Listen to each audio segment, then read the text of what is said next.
से कस्बे में एक परिवार रहता था जिसका नाम था शंकर परिवार। इस परिवार में शंकर, उनकी दूसरी पत्नी लता और पहली पत्नी से जन्मी उनकी बेटी सिया थी। सिया मात्र 12 साल की थी जब उसकी माँ का देहांत हो गया। दुखी अभी कम भी नहीं हुआ था कि समाज और परिवार के दबाव में शंकर ने दूसरी शादी कर ली। लता युवा थी, सुंदर थी, पर सबसे बढ़कर उसकी एक कमी थी, वो खुद की नहीं, मन की माँ की सौतेली थी।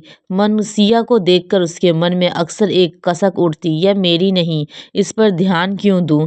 लेकिन बाहर से वो हमेशा मीठा बन के रहती ताकि दुनिया उसे आदर्श माँ औरत समझे।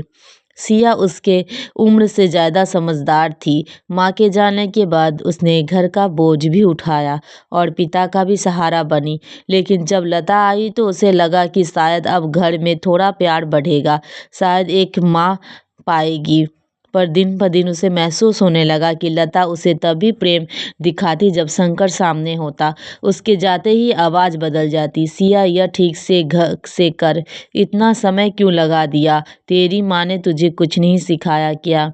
ये बातें सिया अपने दिल में दबा लेती।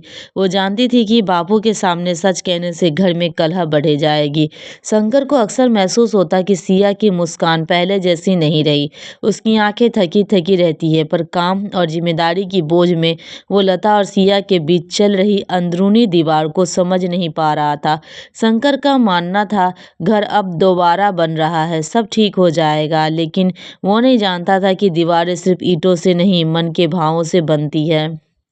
लता के मन में एक गहराई ईर्ष्या थी। सिया को देखकर उसे अपनी खुशियों पर खतरा महसूस होता। अगर सिया बड़ी हो गई तो शंकर का प्यार बढ़ जाएगा, लोग उसकी तारीफ करेंगे, मेरी नहीं।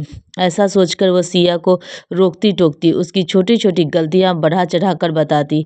सिया को नए कपड़े कम मिलते, त्योहार में उसे एक कोने में बिठा दिया जाता और लता अपने मायके वाले के सामने उसे एक नौकरानी की तरह पेश करती।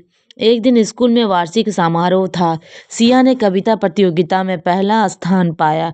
जब उसने मंच पर अपनी माँ को याद करते हुए कविता पढ़ी तो पूरी हॉल में सन्नाटा छा गया। मेधावी अध्यापिका भी आंसू छुपाने लगी। समारोह के अंत में जब पुरस्कार बांटे जा रहे थे तो सिया की ओर बढ़ता हुआ हर हाथ उसे दुआ देता, बेटी तू बहुत आगे जाएगी। पर उसके साथ घर से कोई नहीं आया था, ना लता ना शंकर, क्योंकि लता ने झूठ कहकर शंकर को समझा दिया था आज कोई खास कार्यक्रम नहीं, बस स्कूल का सामान्य दिन है। सिया का मन टूट गया, पर उसने आंसू पोंछकर ट्रॉफी संभाल ली। एक दिन गांव में नदी पर मेला लगा। सिया अकेली ही गई, वहां भीड़ में घूम रही थी कि अचानक उसका पैर फिसला और वह पानी में जा गिरी। नदी की धारा तेज थी और वह तैर नहीं पाती थी। लोग चिल्लाए, बच्ची डूब रही है, कोई बचाओ। मेले में ही लता भी थी। उसने सिया को हाथ पैर मारते देखा। क्षण भर के लिए मन में वही सौतेली इच्छा उमड़ी, अगर इसे कुछ हो गया तो। लेकिन फिर अगर अगर लोग जान गए कि मैं वहीं थी और मैंने कुछ नहीं किया तो। उसके मन का सौतेलापन और बाहरी छवि दोनों सामने आमने खड़ी थी। अचानक लता ने नदी में छलांग लगा दी। लोग हक्के बक्के रह गए। उसने बड़ी मुश्किल से सिया को बाहर खींचा, उसके चेहरे पर थपथपाकर उसे होश में लाने की लगी। सिया ने भीगते भीगते कहा, माँ। यह बहुत शब्द सुनकर लता का दिल पहली बार जोर से धड़का। उसे एक शब्द उसके मन की सारी दीवारें ढा दी। घर लौटकर सिया को बुखार चढ़ गया। शंकर को जब पूरा सच पता चला तो वह सदमे में बैठ गया। लता, तुमने मुझसे क्यों छिपाया कि स्कूल में एक कार्यक्रम था? क्यों सिया को अकेले जाना दिया? लता चुप रही, उसके पास कोई जवाब नहीं था। उसी रात लता सिया के पास बैठी रही, उसके माथे पे गीली पट्टी रखती, दवा देती, उसके बाल सहलाती। पहली बार उसने उसे बेटी की तरह देखा। सिया करवट लेकर धीरे से बोली, माँ आप आज नहीं आती तो मैं बचती नहीं। लता का गला भर आया। बेटी, मैं अब तक तुम्हारी माँ नहीं बन पाई। मैंने तुम्हें दूर रखा, झिगरा, कभी अपना ही नहीं माना, पर आज आज तुम्हें गिरते देखा तो लगा जैसे मेरा ही हिस्सा डूब रहा है। सिया की आंखें नम थी। माँ, मैं तो हमेशा चाहती थी कि आप मुझे एक बार प्यार से पुकारे। लता रो पड़ी। अब से तो मैं सौतेली नहीं, सच की माँ बन के रहूंगी।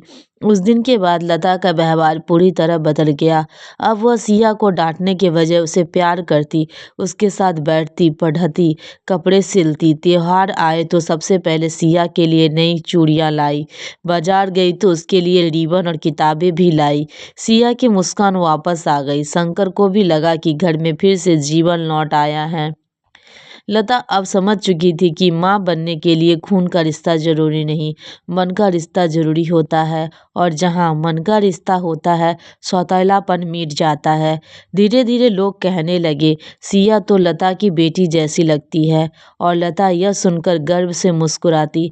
अब उसके मन में कोई ईर्ष्या नहीं थी, क्योंकि उसके मन ने सौतेलेपन को छोड़कर सच्चा मित्रत्व अपनाया था।